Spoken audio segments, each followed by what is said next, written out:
তিলকাল জান্নাতুল্লাতী নুরিসু মিন ইবাদিনা, তিলকাল জান্নাতুল্লাতী নুরিসু মিন ইবাদিনা মান কানা তাকিয়া। আল্লাহ রাব্বুল আলামিন বলেন, রে পৃথিবীর মানুষেরা তোমরা শুনে নাও, এই ইমানদারেরা শুনে নাও, এরে আমাকে ওয়াহদাহু লা শারীক বলে বিশ্বাস করনে ওয়ালারা তোমরা শুনে নাও, মুমিন মুমিনা শুনে নাও, আমি আল্লাহ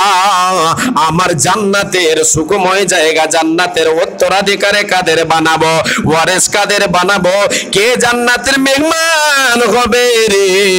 আমি আল্লাহ তোমাদেরকে জানায়া দিচ্ছি, শুনে নাও। মিন ইবাদিনা, আমার বান্দাদের মধ্য থেকে, মান কানা তাকিয়া, যারা মুত্তাকি হবে, পরেজগার হবে, যারা আল্লাহ ভীরু হবে,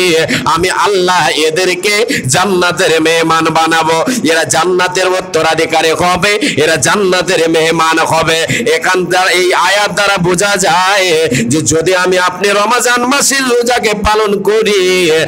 আর যদি আমি আপনি 5 ওয়াক্তের নামাজ আদায় করে, আল্লাহকে ভয় করে 5 ওয়াক্তের নামাজ আদায় করছে, রমজান মাসের রোজা আমি আপনি সজাগ রাখছে, আমার আল্লাহ তাআলা আমাকে আপনাকে জান্নাতের মেহমান বানাবেন। একবার জোরে বলেন সুবহানাল্লাহ।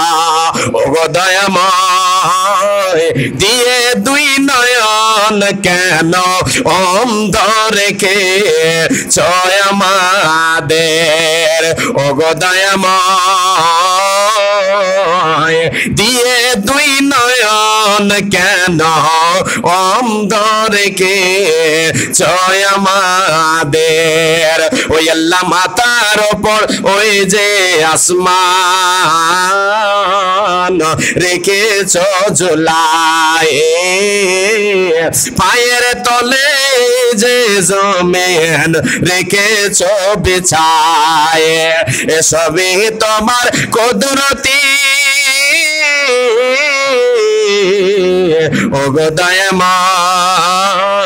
দিয়ে দুই নয়ন কেন অন্ধ রেখে